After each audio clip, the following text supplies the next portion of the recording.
დღეს საქართველოში და არა მარტო საქართველოში ძალიან ბევრი დაუზუსტებელი ინფორმაცია ვრცელდება მანიფესტაციის შესახებ. თუმცა მეცნიერება ამბობს, რომ ეს არ არის ჯადოსნობა და ჯადოქრობა და არ უკავშირდება კოსმიურ მოვლენებს, არამედ უკავშირდება ჩვენი ტვინის ფუნქციებს. აქედან გამომდინარე, დღეს გადავწყვიტე მანიფესტაციის თემა კიდევ უფრო ჩამეშალა და კერძოდ მესაუბრა ჩვენი ტვინის დახმარებით, როგორ შეგვიძლია მივახციოთ ჩვენს მიზნებს და ზოგადად რა ფუნქცია აქვს ტვინს მანიფესტაციის პროცესში. მე ვარ ელენე, ეს არის ჩემი არხი Reverse Monday. დღეს გვაქვს მე-13 ეპიზოდი და ვისაც არ გინახავთ წინა ვიდეო მანიფესტაციაზე, გირჩევთ რომ ნახოთ, იმიტომ რომ ის არის შესავალი და უფრო ზოგადი ინფორმაცია და დღეიდან კი ყოველ ორშაბათს გვექნება ბევრად უფრო სიღრმისეული, ესე ვთქვათ, განხილვები იმის მიხედვით თუ რა უკავშირი წამოვა თქვენგან, რა კომენტარები იქნება, რა გაინტერესებთ, რისი განცობა უფრო გინდათ და ასევე რისი გაზიარება მინდა მე ჩემი პრაქტიკიდან, რომელიც ბევრი წელია უკვე ეფუძნება მეცნიერების დასკვნებს. ტვინი ძალიან კომპლექსური, ესე ვთქვათ, მიმართულება არის და მისი შესწავლა ბევრი კითხვა არის პასუხგაუცემელი, მაგრამ დღეს ჩვენ ვისაუბრებთ მის კონკრეტულ ნაწილზე, რომელსაც ჰქვია რეტიკულურული აქტივაციის სისტემა, ანუ reticular activating system და ამ ვიდეოს მიზნებისთვის ხანდახან მოვიხსენიებ შემოკლებით RAS ან ფილტრს, ვისაუბრებთ მასზე, რადგან ის არის შესწავლილი და ისიც არის დადასტურებული, თუ როგორ შეიძლება გამოვიყენოთ ტვინის ეს სუპერძალა ჩვენი მიზნების მისაღწევად და იმ ცხოვრების მისაღებად, რაზეც ვოცნებობთ, რაზეც ვფიქრობთ და რისთვისაც მოქმედებთ. მოკლედ დავიწყოთ. ხშირად გვესმის ხოლმე ზოგიერთი ადამიანისგან, რომ რა მარტივად აღწევს ის მიზნებს, რა იღბლიანია, ზოგისგან პირიქით, რომ ჩემს ცხოვრებაში ყველაფერი ძალიან რთულად მოდის, მე ძალიან ბევრი უნდა ვიშრომო იმისთვის, რომ რაღაც გამომივიდეს. ამ ორ ადამიანს შორის არის ერთი მნიშვნელოვანი სხვაობა.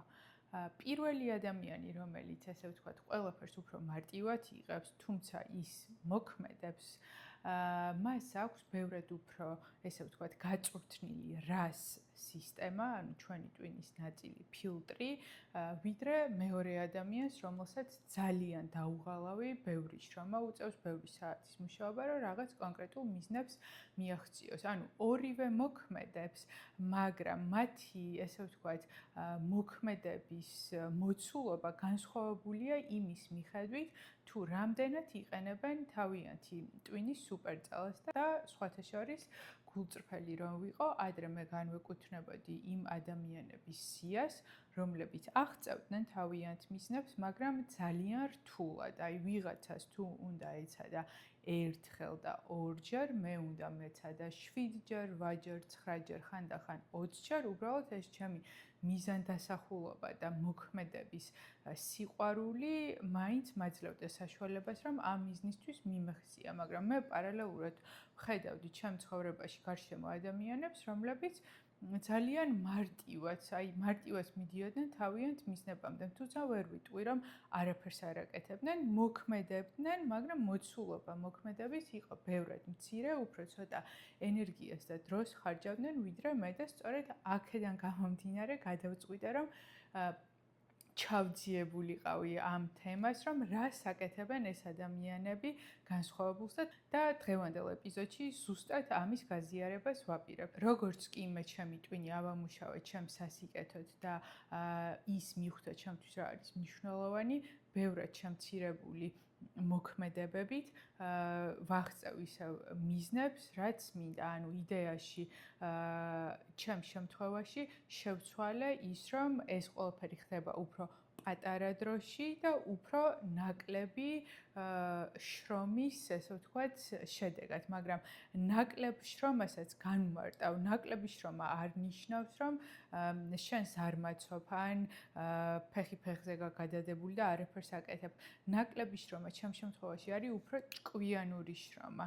ანუ ადრე შეიძლებოდა ძალიან ბევრი დრო, მაგალითად, დამეკარგა რაღაც დეტალებზე, ადმინისტრაციულ საკითხებზე, საოპერაციო საკითხებზე, რასაც ახლა ბევრად მარტივად ვუყურებ, რა თქმა უნდა, შევდივარ დეტალებში, მაგრამ უფრო ფართო სურათზე ვკონცენტრირდები და შესაბამისად ნაკლები სამუშაო საათები მაქვს და ამ ყველაფრის გაზიარება მინდა თქვენთვის, იმიტომ რომ ეს ყველას გვაქვს ადამიანს აქვს ტვინი და შესაბამისად ვისაც აქვს ტვინი, იმას აქვს ეს სუპერ ძალა. ნუ აუცილებელია ალბათ რომ ადამიანი იყო, იმიტომ რომ არ ვიცი როგორ მუშაობს ცხოველების შემთხვევაში რასი.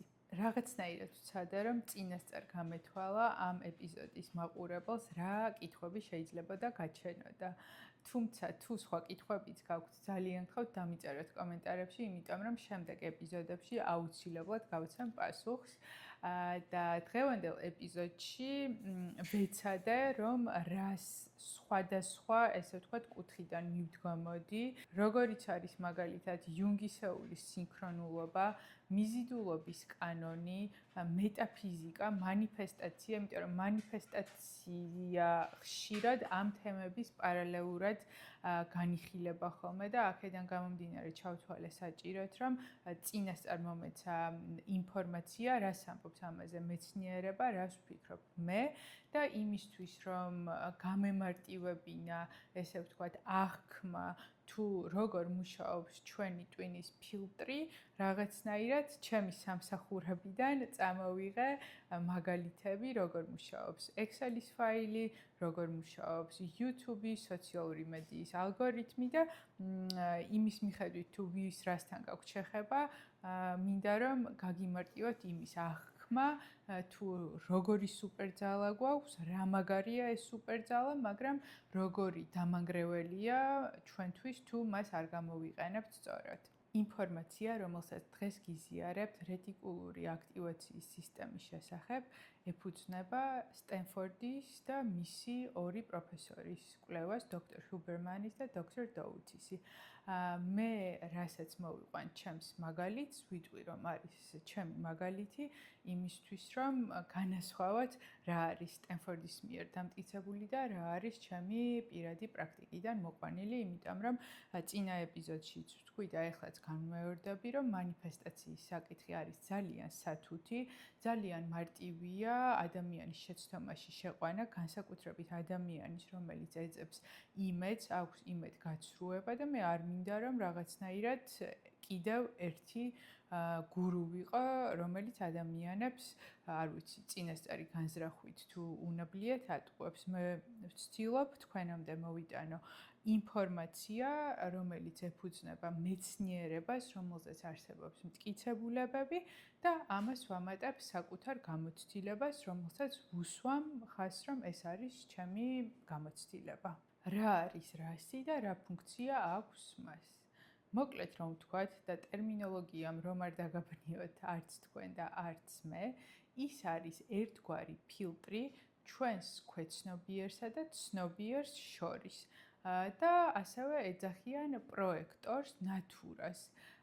და ეხლა რატო ეძახიან ამ ორ სახელს? ანუ ის ჩვენს ცნობიერებამდე მისასვლელ ინფორმაციას კონკრეტულ ფილტრებს უყენებს და ყველაფერს არ ატარებს ქვეცნობიერიდან. პლუს მას აქვს მეორე ფუნქცია, რომ რაღაცეები, რაც ჩვენთვის არის მნიშვნელოვანი, ის ამოანათოს, მას მიანათოს და დანარჩენი, ესე ვთქვათ, ჩააქროს და დანარჩენი იყოს ყრუ ხმაური, ანუ ფოკუსი გაგვისწოროს. ეს ორი ძირითადი ფუნქცია აქვს ჩვენს ფილტრს და პროექტორს. ზოგადად ადამიანის ტვინი ინფორმაციას იღებს სხვადასხვა, ესე ვთქვათ, მეთოდით. ეს შეიძლება იყოს სმენა, ხედვა, შეგრძნება, სუნი, გემა, მოკლედ, ანუ ძალიან ბევრი წყარო გვაქვს, საიდანაც ვიღებთ სიგნალებს და ინფორმაციას, მაგრამ ჩვენ ამ ყველა ინფორმაციას არ ესე ვთქვათ, არ ვამუშავებ და ეს ყველა ინფორმაცია ცნობიერამდე არ მიდის. ცნობიერი გაგიჟდებოდა, არ აქვს ამის უნარი, რომ ყველაფერი, რაც ჩვენ გარშემო ხდება, გადაამუშავოს. აქედან გამომდინარე, ქვეცნობიერი, რომელიც არის ულევი ინფორმაცია, კოლექტიური ინფორმაცია, ისტორიული ინფორმაცია, დღევანდელი ინფორმაცია, ჩვენი პირადი ცხოვრებიდან გამომდინარე შეძენილი ინფორმაცია არის, ესე ვთქვათ, ძალიან დიდი, კი არა და უსაზღვრო, უფსკრული, საიდანაც ეს ჩვენი რას ფილტრი ატარებს ცნობიერამდე მხოლოდ იმ ინფორმაციას და რაღაცნაირად ვეცდები, რომ ვიდეოში ნახატიან მოკლე ანიმაცია ჩავსვა უკეთესად ვიზუალიზაციისთვის. მოკლედ ეს რასი ატარებს ცნობიერამდე მხოლოდ გარკვეული მოცულობის ინფორმაციას, რაც ჩათვალა, რომ მნიშვნელოვანია, მაგრამ როგორ ჩათვალა, ეს ჩვენ ვართ, ვინც მას ვაგრძნობინებთ სხვადასხვა ესე ვთქვათ, მეთოდით, რომ რაღაც არის ჩვენთვის მნიშვნელოვანი. ხანდახან ამას ვაკეთებთ უნებლიეთ ავტოპილოტზე, რაც ცხოვრება არის და შეიძლება რომ გარკვეულ პერიოდებში ხდებოდეს, თუმცა ზოგადად არ არის რეკომენდირებული ავტოპილოტზე ცხოვრება, იმიტომ რომ ჩვენ არ ვიცით ჩვენი ქმედებებიდან გამომდინარე, რა გააღწევს ამ ფილტრში, ესე ვთქვათ, ცნობიერამდე რა მივიდა და რა იქონიებს შემდეგ გავლენას ჩვენს ცხოვრებაზე, მიზნების მიღწევაზე და ასე შემდეგ. აქედან გამომდინარე, გარკვეული პერიოდების გარდა ავტოპილოტზე რასის ფუნქციონირებას უნდა მოვერიდოთ და ჩვენ ის უნდა მოვმართოთ ისე, რომ ფილტრები დაყენდეს ჩვენი მიზნების შესაბამისი. აქ მოვიყვანე Excel-ის მაგალითი. Excel-თან ხშირად მიწევდა მუშაობა. ეს არ არის სტენფორდის მაგალითი, ჩემი მაგალითია. წარმოიდგინეთ, რომ Excel-ის ფაილში ჩავტვირთოთ ყველა ინფორმაცია, რაც აქვს კაცობრიობას.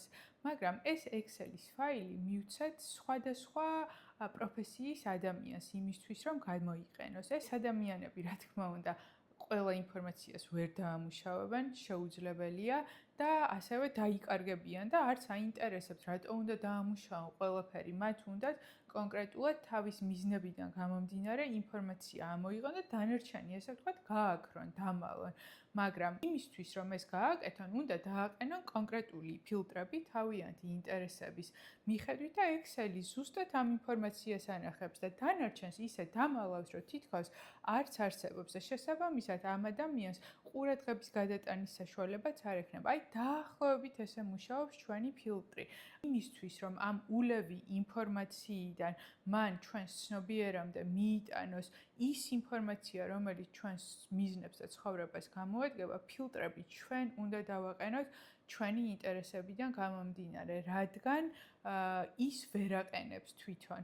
ანუ თვითონ შეიძლება დააყენოს იქიდან გამომდინარე, რომ უნებლიე ქმედებები გვაქვს რაღაც, რითიც ჩათვალა, რომ რაღაცაები ჩვენთვის იყოს საინტერესო და ამით დაყენდეს, მაგრამ ჩვენი ემოციების, ჩვენი ქმედებების, ჩვენი განმეორებითობის საფუძველზე ყენდება მაინც ფილტრი ყველა შემთხვევაში.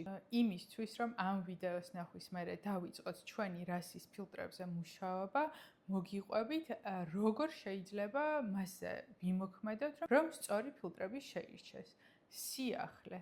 სიახლის დროს ჩვენ ორგანიზმში გამოიყოფა სხვადასხვა ჰორმონი. როცა ახალ რაღაცას ვსინჯავთ, ახალ რაღაცას ვაკეთებთ, ვისმენთ, აი ეს რაღაცა აღტაცებულები ვართ და ჩვენ რას ძალიან მოწონს ეს აღტაცების შეგრძნება და ძალიან მოწონს ის სიგნალები, როცა აღტაცების დროს იღებს. აქედან გამომდინარე, აი სიახლე რაღაცნაირად ავტომატურად ხვდება მის ფილტრში. მაგალითად, გუშინ შეხვდა ინფორმაცია, რომ არის ახალი ტიპის თერაპია. და დავიწყე ძებნა, რომ რა არის, როგორ არის და მე შევეშვი, მაგრამ აი დღეს რამდენიმეჯერ გამახსენდა, რომ კიდე ხო არ მოვძებნო, კიდე ხო არ წავიკითხო. ანუ ეს სიახლის განცდა, რომ რაღაცა აი ინოვაციური არის და ახალი არის და მოდი აბა ვნახოთ ახლა იქნებ საინტერესო არის, მოკლედ ცნობიერთან, ქვეცნობიერისგან მარტივად გადის რასის ფილტრში. ანუ ერთ-ერთი არის სიახლე და მაგიტომაც ძალიან კარგი იქნება ხშირად თუ წავიკითხავთ კარგ სიახლეს სიახლეებს, ინოვაციებს, არ ვიცი როგორ ვიზრუნოთ ჯანმრთელობაზე, ანუ სიახლე, რომელიც თავისი შინაარსით კარგია, იმიტომ რომ არის სიახლე ომზეც, პოლიტიკაზეც, არ ვიცი სხვადასხვა უბედურებაზე, სტიქიურ მოვლენაზე, რომელიც ასევე აი აღტაცებას იწვევს რაღაცნაირად იგივე ჰორმონებს გამოყოფ და მაგალითად დღეს რომ ვიღაც ნახავს სირიაში ამბებს დაპირისპირებასთან დაკავშირებით, ხვალაც მოძებნის, ზეგაც მოძებნის და ეგ ზუსტად იმის ბრალია, რომ რას ითვლის ეს სიახლე მისთვის მნიშვნელოვანია და მოდი ცნობიერში ვუთხრათ, რომ კიდე ნახოს და კიდე ნახოს. მოკლედ ერთ-ერთი მიმართულება არის კარგი სიახლეების ძებნა. არ გაგიკვირდებათ ალბათ, რომ ემოცია, როცა გვაქვს ძლიერი ემოცია რაღაცის მიმართ, ოღონდ არ აქვს მნიშვნელობა, ეს არის დადებითი თუ უარყოფითი, ასევე აწვდის სიგნალს მნიშვნელობის შესახებ და ყველაფერი, რაც ჩვენში იწვევს ძლიერ ემოციებს, ის გადის რასის ფილტრში და ხვდება ცნობიერში. აქედან გამომდინარე, ისევ და ისევ ძალიან ფრთხილად უნდა ვიყოთ იმასთან დაკავშირებით, თუ რა ინფორმაციას ვიღებთ, რა ემოციებს გამოიწვევს ეს ჩვენში, იმიტომ რომ რასი ვერ ანსხვავებს კარგს და ცუდს, ყველაფერი გაივლის ჩვენს ცნობიერამდე. ეს არის ჩემი საყვარელი, ესე ვთქვათ, მეთოდი, როგორ შეიძლება რომ ის გავწვრთნათ ჩვენ სასარგებლოდ და ეს არის განმეორებითობა. ანუ რასაც ვიმეორებთ, იმას სწავლობს და აფიქსირებს, რომ ეს არის მნიშვნელოვანი. ზუსტად ეს არის იმედი ყველა ადამიანის, რომ როგორი მომართულიც არ უნდა ქონდეს ფილტრები, ნეგატიურად, ნეიტრალურად, თუ არ ვიცი, კატასტროფულად, იქიდან გამომდინარე თუ განმეორებით ჩვენ რას გავაკეთებთ, ის აბსოლუტურად იცვლება, განახდება. ეს არის ზუსტად რასაც ეძახიან ისე რეპროგრამირებას და წაშალე ძველი პროგრამები და ჩაწერე ახალი პროგრამები, ანუ განმეორებითობა. არ ვიცი, გააკეთეთ თქვენი ჯანმრთელობისთვის ჯანსაღი ქმედებები, ივარჯიშეთ, თუ ვარჯიში არ გინდათ, ისე ირნეთ, ილოცეთ, სიკეთე უსურვეთ ადამიანებს. ანუ ყველაფერი, რაც თქვენთვის მნიშვნელოვანია და რაც არის მიზანი, იმ მიზანს რა ნაბიჯებით სჭირდება შესასრულებლად, ეგ იმეორეთ, ყოველდღე იმეორეთ, იქამდე, სანამ არ მიაღწევთ თქვენს მიზანს. მაგალითად, თუ გინდათ, რომ შეიცვალოთ, ესე ვთქვათ, პროფესია, დაიწყეთ ახალი უნარების სწავლა და თქვენი ტვინი, ესე ვთქვათ, რასის ფილტრის მეშვეობით 1 დღე არა, 2 დღე არა და 3 დღის მერე, 4 დღის მერე გაიხსნება ამ ინფორმაციას, შეიწოვს. შეიძლება საერთოდ მეცნიერი გახდეთ, აღმოჩენებში გადავარდეთ, ანუ მიეცით საშუალება რასის სუპერ ძალას, რომ თქვენი ქვეცნობიერის დაჯერებით, რომ რაღაც არის თქვენთვის მნიშვნელოვანი, გაიტანოს ამ ფილტრში ცნობიერთან ეს საკითხები. მეოთხე, როგორც ის ხვდება რა არის მნიშვნელოვანი ჩვენთვის, არის თვითონ მნიშვნელოვანი საკითხები. ის, რაც არის ჩვენი მიზანი და ამ მიზანს დამატებული ჩვენი რწმენა, შინაგანი და გარეგანი რწმენა. გარეგან და შინაგან რწმენაზე და რა განსხვავება მერე ვისაუბრებ, იმიტომ რომ ეს ტრანსერფინგის ნაწილია უფრო ვიდრე მანიფესტაციის, მაგრამ აი მიზანი, რომელიც შენ შინაგან რწმენასთან არის სინქრონიზებული და ასევე შენს გარეგან რწმენასთან, სამყაროს რწმენასთან არის სინქრონიზებული, ადის ავტომატურად შენს ცნობიერში, რომ ეს ამ ადამიანისთვის მნიშვნელოვანია და გარშემო გექნებათ სულ მსგავსი შესაძლებლობები, იმიტომ რომ იქნებით დაკვირვებული, ფოკუსირებული და აქამდე რასაც ვერ ხედავდით, ეხლა თქვენთვის იქნება ხილული. სტენფორდის ნეირომეცნიერი ენდრიუ ჰიუბერმანი გვეუბნება, რომ ტვინს სჭირდება დაჯერება იმისთვის, რომ რაღაც მნიშვნელოვანია. იმისთვის კი, რომ დაიჯეროს, რომ რაღაც მნიშვნელოვანია, ჩვენ გვჭირდება მოსმენა, ჩვენ გვჭირდება დანახვა და ჩვენ გვჭირდება წერა და მოყოლა. ოღონდ წერა უნდა იყოს კალმით, ფანქრით, ფურცელზე, ლეპტოპში, კლავიატურა, კომპიუტერი არა და სხვათა შორის გირჩევთ, რომ წიგნებს, ვინც კითხულობთ ელექტრონულად, გადმოხვიდეთ რაღაცნაირად ფიზიკური წიგნების წაკითხვაზე, იმიტომ რომ ტვინში სხვა ზონები აქტიურდება, როცა ჩვენ ფურცელზე ვწერთ და სხვა ზონები აქტიურდება, როცა ჩვენ კლავიატურაზე რაღაცას ვკრებთ და ჩვენ RAS სისტემას ურჩევნია, როცა აქვს ხელს შეხება ფურცელთან, კალამთან უკეთ აღიქვამს რა არის თქვენთვის მნიშვნელოვანი. იმიტომ რომ კლავიატურა არის რაღაცნაირად ავტოპილოტზე მუშაობა. აქედან გამომდინარე დავუბრუნდეთ რაღაცნაირად ძველ მეთოდებს წერა-კითხვის. სინქრონულობა და რეტიკულური აქტივაციის სისტემა. ფსიქიატრმა კარლ იუნგმა თქვა, რომ სინქრონულობა არის შემთხვევითი დამთხოვები. კარლ იუნგი არის ჩემი ერთ-ერთი საყვარელი ფსიქიატრი და არანაირად არ ვუგულებელყოფ მის სწავლებებს, უბრალოდ მინდა რომ ახსნა მეცნიერება რას ამბობს სინქრონულობაზე. მაგალითად ფიქრობთ ადამიანზე და უცბად გირეკავთ, ან ყველგან ხედავთ ერთსა და იმავე რიცხვს, მანქანას, რაღაცა მოვლენები ხდება, რომელიც გაიფიქრეთ, ხო არ შეიძლება რომ მოხდეს. ანუ რაღაც თითქოს აი კოსმოსი თქვენს ფიქრებზე საპასუხოდ გიგზავნით რაღაც ქმედებებს, ესე ვთქვათ, მატერიალიზდება თქვენი ფიქრები. ეს არ არის გამორიცხული, ოღონდ მეცნიერულად არ იხსნება როგორც კოსმოსიდან გამოგზავნილი მოქმედებები.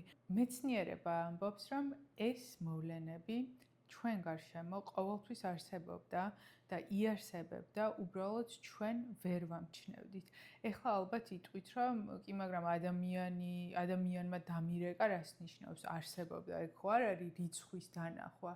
მაგრამ როგორც წესი, ჩვენ რაღაცა ქმედებას ჩავდივართ იმისთვის, რომ ეს მოვლენები მოვიდნენ ჩვენთან. ანუ ეს არ ხდება ჩვენი ქმედების, ჩვენი ფიქრის, ჩვენი ფიქრიდან გამომდინარე რაღაც ქცევისგან დამოუკიდებლად. ანუ ნამდვილად სინქრონიზდება ჩვენ გარშემო ყველაფერი, ოღონდ მას შემდეგ, რაც ქვეცნობიერიდან RAS-ი აიტანს ცნობიერებამდე ინფორმაციას, რომ ეს რაღაცები ამ ადამიანისთვის მნიშვნელოვანია და RAS-ის ფილტრი და პროექტორის ფუნქცია ჩაირთვება, რომ ფოკუსირდეს სიგნალების დანახვაზე. RAS-ის ფილტრი და პროექტორი გაფოკუსირებთ იმისთვის, რომ დაინახოთ სიგნალები, შესაძლებლობები, გადადგათ რაღაც ნაბიჯები და ერთ-ერთმა გამომწერმა ძალიან საყვარელმა გამომწერმა დისკუსიაც ჰქონდა კომენტარებში.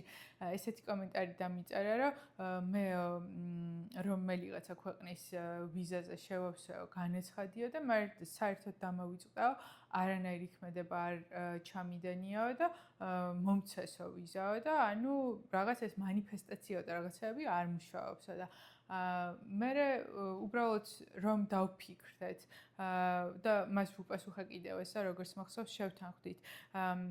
მას რომ არ შეევსო ვიზის განაცხადი, ვიზა არასდროს არ მივიდოდა მასთან. არ არსებობს, ხო, ვიზის განაცხადის გარეშე კონკრეტულ ქვეყანაში თუ მოგეთხოვებათ ვიზა, არავინ არ გამოგიგზავნით ვიზა სახლში.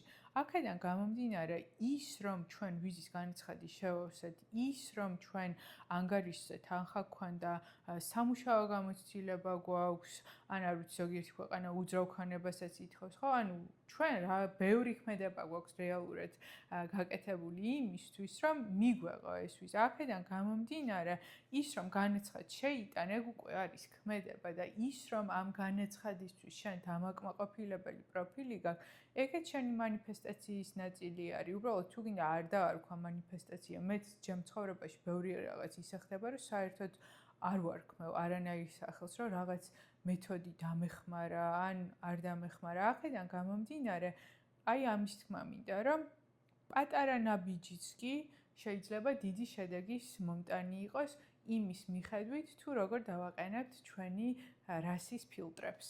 სინქრონულობა სადაც ვახსენე, იქ უნდა ვახსენო მიზიდულობის კანონით, რომელიც მჯერა, მე მჯერა რომ კარგი კარგს იზიდავს და ცუდი ცუდს იზიდავს, იმიტომ რომ მაგალითისთვის ვიტყვი, როცა მივდივარ სტუმრად იქ თუ არ მომწონს მე როგორი სიტუაციაც არის და ენერგეტიკულად არ ვემთხოვი, მე იქიდან მოვდივარ, არ მინდა ჩემი ხასიათის გაფუჭება, ან სამსახურში რომ ვეძებ თანამშრომელს, მე პირადად ჯერ სანამ მის რეზიუმეს წავიკითხავ, ენერგეტიკულად ვუყურებ, რამდენად შევეფერებით ერთმანეთს და სხვათა შორის კოვიდის დროს, როცა გასაუბრებების ჩატარება მიწევდა, ძალიან მიჭირდა ამ გადაწყვეტილების მიღება, იმიტომ რომ ონლაინ რაღაცაებს ბოლომდე ვერ ვგრძნობთ. ყოველ შემთხვევაში მე ვერ ვგრძნობ.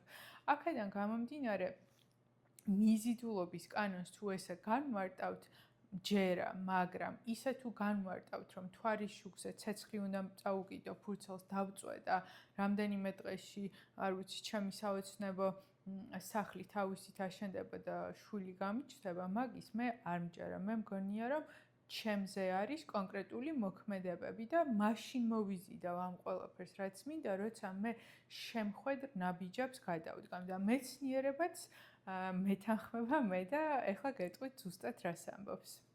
ნეირომეცნიერება რასის მეშვეობით განმარტავს მიზიდულობის კანონს. პირველი არის კაფიო განზრახვის ჩამოყალიბება.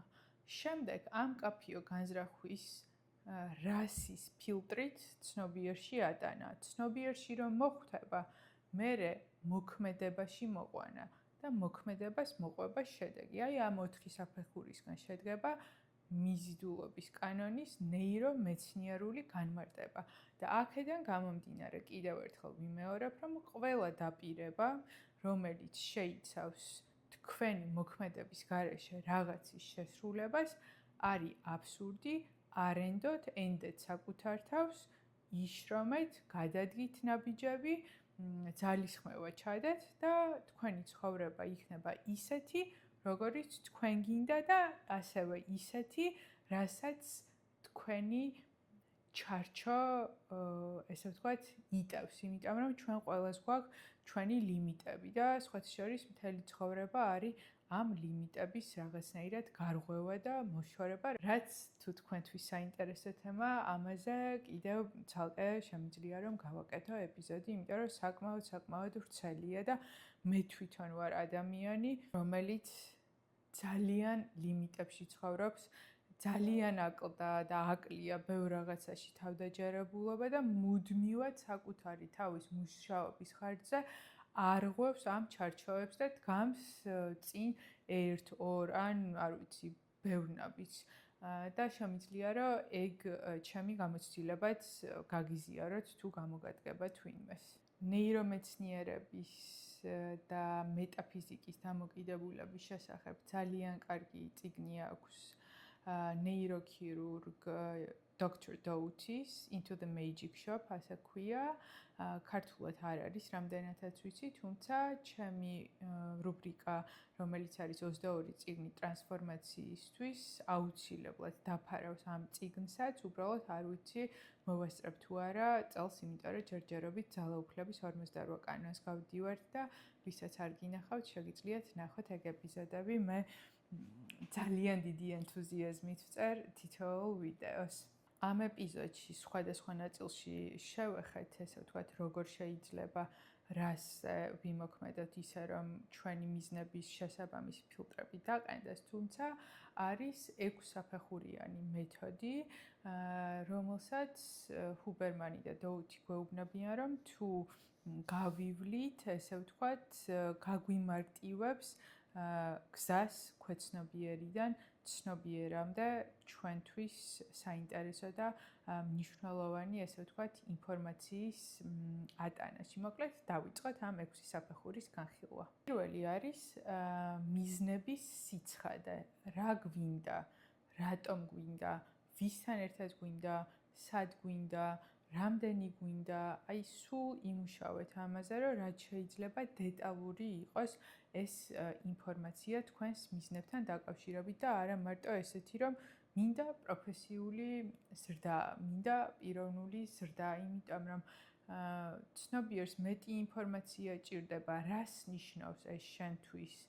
აი, როდის ჩაითვლება, რომ შენ მიაღწიე მიზანს, რა კრიტერიუმები გაქვს, ამიტომ დაწერეთ ძალიან დეტალურად. დაახლოებით, აი სმარტის პრინციპით რო დაწეროთ, შეგიძლიათ ან წარმოიდგინოთ და ამაზეც გავაკეთებ კიდე ცალკე ეპიზოდს, იმიტომ რომ ჩემთვის პირადად манифестაციის, ესე ვთქვათ, მთლიანი პროცესში ყველაზე რთული არის მიზნების ჩამოყალიბება. აი თვეები ვანდამებ ამას, იმიტომ რომ მუდმივად რაღაცნაირად, არ ვიცი, მოქანდაკესავით ვარ ხოლმე ჩემი ცხოვრების, რომ აქ როგორ მინდა, რანაირად მინდა, რამდენი მინდა, ძალიან ბევრ დეტალში შევდივარ ხოლმე, მაგრამ მე მეხმარება ძალიან ეს ყველაფერი იმაში, რომ წარმოვიდგინო რა მინდა და გადავდგა კონკრეტული ნაბიჯები და გეგმა დავისახო. შემდეგ არის ვიზუალიზაცია, თუ გინდათ დახუჭოთ თვალები, თუ გინდა არ დახუჭოთ თვალები, თუ გინდათ წადით ის ადგილას, სადაც ვიზუალურად ის ელემენტები არის, რაც თქვენი, ესე ვთქვათ, რაც თქვენ მიზნებთან სინქრონიზდება, მაგრამ დაინახეთ, იმიტომ რომ ჰუბერმანი როგორც გვეუბნება, უნდა ხედავდეთ, გვესმოდეს, ვლაპარაკობდეთ, ვწერდეთ. ვიზუალიზაციის თქვენებური პრაქტიკა შეიმუშავეთ. წინა ეპიზოდში ყვები კიდევ ეს, რომ ძალიან კაია მაგალითად რაღაც მაღაზიებში წასვლა, სახლი თუ გინდათ მშენებლობების დათვალიერება, მასალის დათვალიერება, რითი მოაპირკეთებდით და ასე შემდეგ. აფირმაციები, ლოცვები ან თქვენი ამ ესე ვთქვათ, ფიქრებული და განსაზღვრული მიზნების ამოკითხვა. ჩემთვის მაგალითად ყველაზე კარგად მუშაობს, როცა დავწერ ხოლმე როგორია ჩემი დღე, იმ ცხოვრებაში, რომელიც მე ჩემთვის მინდა და ამას სხვადასხვა ვარიანტებს ვწერ ხოლმე და ვკითხულობ და წარმოვიდგენ და მართლა ძალიან ჯერ ესეთი სახალისოა. ძალიან კარგ ხასიათზე მაყენებს, კიდე უფრო კარგად მაფილტრინებს რეალურად რა მინდა, ან რამე ზედმეტი ხო არ არის.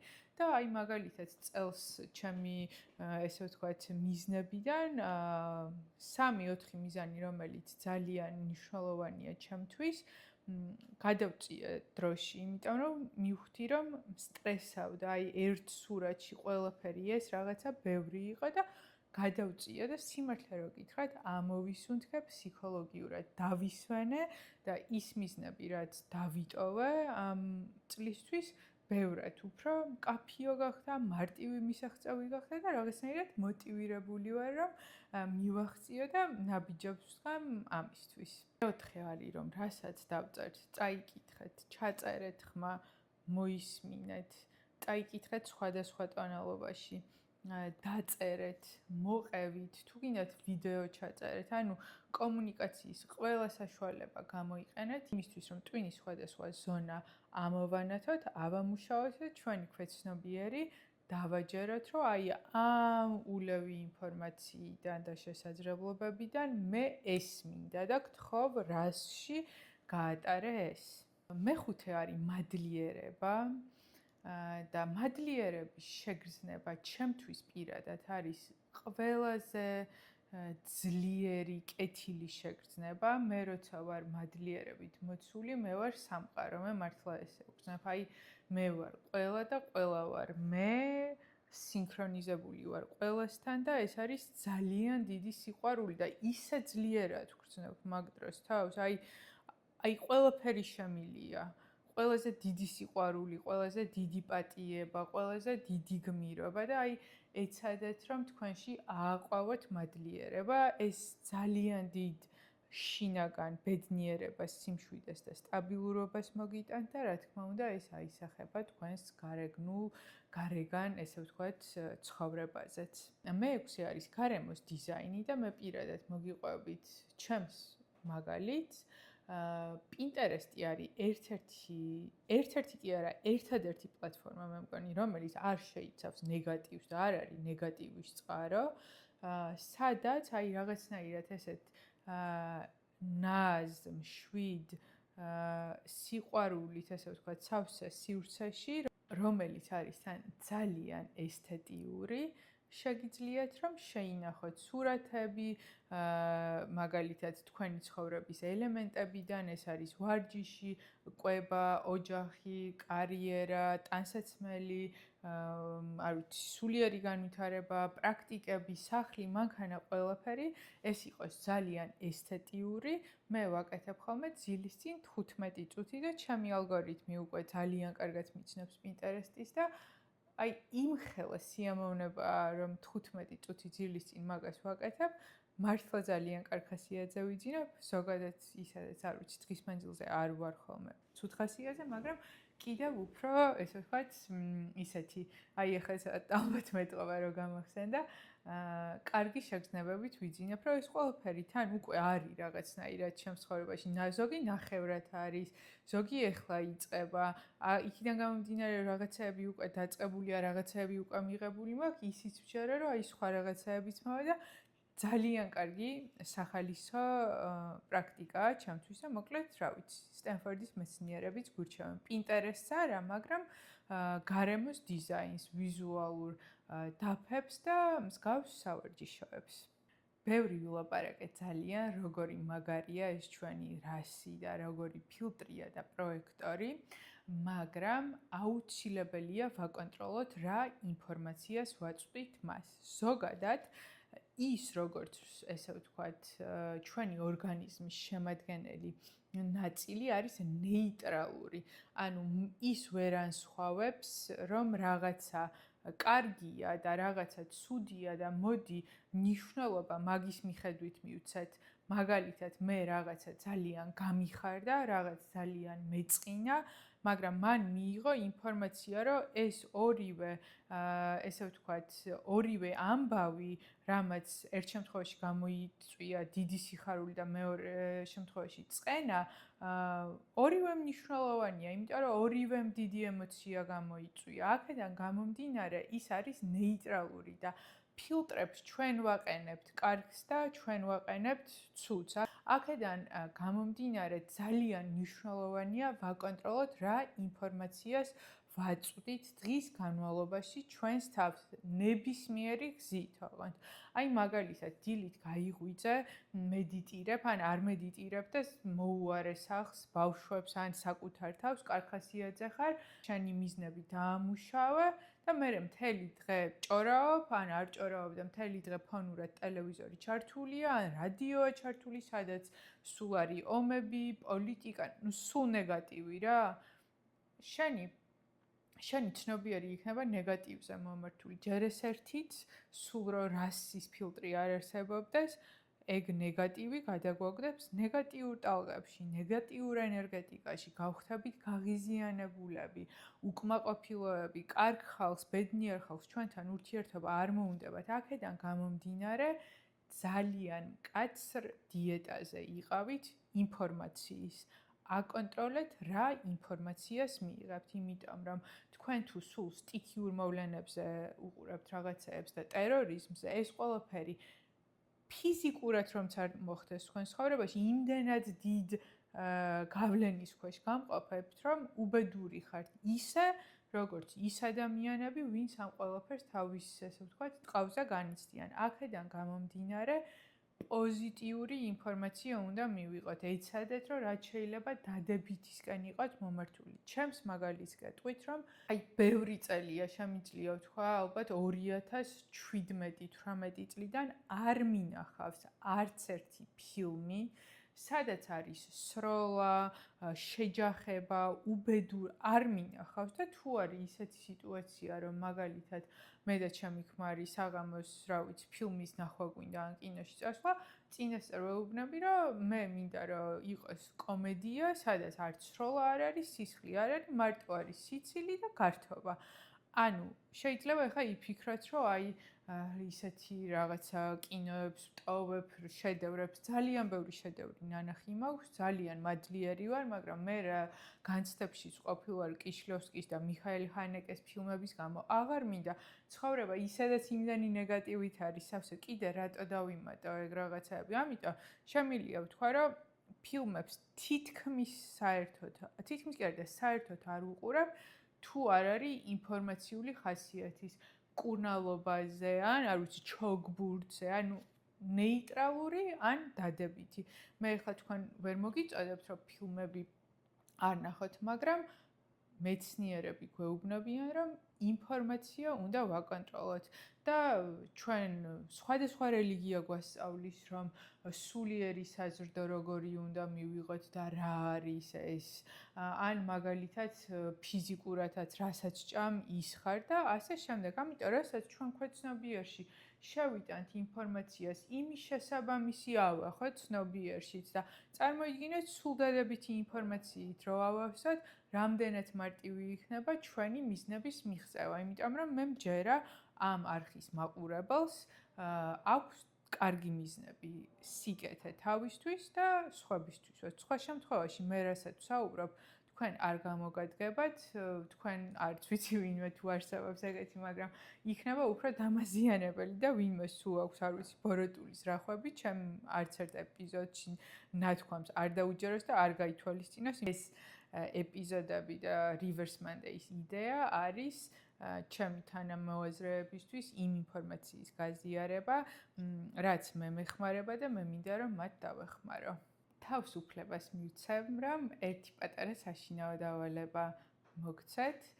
შედით თქვენს Instagram-ზე, TikTok-ზე, YouTube-ზე, არ ვიცი რომელ სოციალურ მედიასაც იყენებთ, შედით და აი news feed-ში, ანუ თქვენს გვერდზე რა შეგხვდებათ, აი ალგორითმი რას გთავაზობთ. ეს ხელოვნური ინტელექტი ვიცით რომ აგებულია იმის მიხედვით თუ ადამიანის ტვინი როგორ მუშაობს, ხო? აქედან გამომდინარე, აი დააკვირდით. აი რაც დაგხვდებათ, შესაბამება თქვენს მიზნებს რაც გააქვთ. თქვენ თუ გინდათ რომ იყოთ ჯანსაღი, დღეგრძელი, გქონდეთ წარმატებული ბიზნესი, იყოთ, არ ვიცი, ავტორი, მწერალი, მომღერალი, კეთილი მეგობარი, კარგი შვილი და ასე შემდეგ. ეს თქვენი ფიდი, აი ამ ყველაფერს განახებთ? თუ ეს თქვენი ფიდი არ შეესაბამება თქვენს მიზნებს, ეს ნიშნავს, რომ თქვენ არასწორ ინფორმაციას აწვდით თქვენს ტვინს. თქვენი YouTube უნდა იყოს იმის სარკე, თუ თქვენ რა გინდათ ცხოვრებისგან. თქვენი YouTube-ის ალგორითმი თქვენ უნდა გიგდებდეთ იმ ვიდეოებს, რომელიც თქვენ გამოგადგებათ თქვენი მიზნების მიღწევაში. თქვენ თუ გიგდებთ სხვა ვიდეოებს, ანუ თქვენ სხვა ინტერესები გაქვთ, სხვა რაღაცეები ჩაწერეთ, სხვა რაღაც ვიდეოები ნახეთ და შესაბამისად YouTube ვერ ხვდება რა არის თქვენი მიზანი. ამიტომ განახებთ თქვენი მიზნისგან განსხვავებულ რაღაცეებს და ასე არის თქვენი ტვინის. თქვენ თუ YouTube-ზე სულ სხვა ვიდეოები ნახეთ და არ ვიცი, რაღაცა ყვითელ ამბებს უსმინეთ, რომ ეს celebrity იმას გაყვეცოლა თუ იჩხუბა და შერიგდა ან ასე შემდეგ, ან კიდევ ბევრი რაღაც თემა არის, რაც აბინძურებს, ხო, ზოგადად ჩვენ ქვეცნობიერ ცნობიერ ცხოვრებას. თუ თქვენი სოციალური მედიის პლატფორმების, ესე ვთქვათ, სურათი არ შეესაბამება თქვენს მიზნებს, უნდა დაიწყოთ ზრუნვა იმაზე, რომ ინფორმაცია მოძებნოთ სწორი, რაც თქვენ გამოიგადგებათ თქვენი მიზნების მისაღწევად. ასევე გადახედეთ წიგნების თაროებს. თქვენი წიგნების თაროებზე სულ თუ დრამა არის და მაგალითად, არ ვიცი, ცუდი გოგოს ოინები და ლյოსა, რომელიც ჩემი საყვარელი ავტორია ერთ-ერთი, მაგრამ ანა კარენინა და აი ესეთი მსგავსი, ესე ვთქვათ, წიგნები გაქვთ, ხო და ამ დროს თქვენ ფიქრობთ არ ვიცი, ბიზნესის შენებაზე, ოჯახის შენებაზე, სახლის შენებაზე, პიროვნულ განვითარებაზე, შეესაბამება ეს წიგნების მოცემულობა თქვენს მიზნებს? თუ არ შეესაბამება, მაშინ ეს წიგნები უნდა შევცვალოთ იმ წიგნებით, რომლებიც დაგვეხმარებიან ჩვენი მიზნების მიღწევაში და ასე შეხედეთ მეგობრებსაც, ნათესავებსაც, სამსახურსაც, რამდენად ამ ყველაფერს, რაშიც თქვენ დღეს ცხოვრობთ და რასთანაც გაქვთ შეხება, შეუძლია იმ მიზნების მიღწევა, რაც გაქვთ დასახული მომავალში. თუ არ შეუძლია, მაშინ უნდა განახორციელოთ იქ სრულებები, რაც არ უნდა კიმნეული იყოს. დაიწყეთ, არ ვიცი, ინფორმაციის გაფილტრით, შეიძლება ხალხს არ მიადგეთ პირდაპირ, მაგრამ მე ძალიან შემცირებული მაქვს ურთიერთობები, ადრე ბევრად უფრო მეტი ურთიერთობა მქონდა, მეგობარი ამხანაგი მყავდა, ვიდრე ეხლა. მე არ გამოვრიცხავ, რომ მომავალში ბევრი მყავდეს უფრო, ვიდრე ეხლა. იქიდან გამომდინარე, რომ ვითარდები, ვიზრდები და ჩემ ახალ ცხოვრებას კიდე ახალი ადამიანები დაჭირდება და ახალი ინფორმაციის წყარო და დარწმუნებული ვარ, რომ მივიზიდავ ისეთ ადამიანებს, ვინც ესე ვთქვათ, ერთნაირ ინტერესებში და ვიბრაციებში ვიქნებით, მაგრამ ადამიანები, რომლებიც არ უწყობდნენ ხელს ჩემი მიზნების მიღწევას, შესრულებას და ჩემ უკეთყოფნას და ცხოვრებას, აღარ არიან ჩემს ცხოვრებაში. მე ხა არ მინდა ისე რაღაც გამომივიდეს, რომ გირჩიოთ, მეგობარი დაკარგოთ ან ასე შემდეგ, მაგრამ მართლა თუ გინდათ რაღაცა, რომ იყოს თქვენ ცხოვრებაში, ამ რაღაცისთვის უნდა გადახედოთ სხვა რაღაცებს, რაც დღეს არის თქვენ ცხოვრებაში.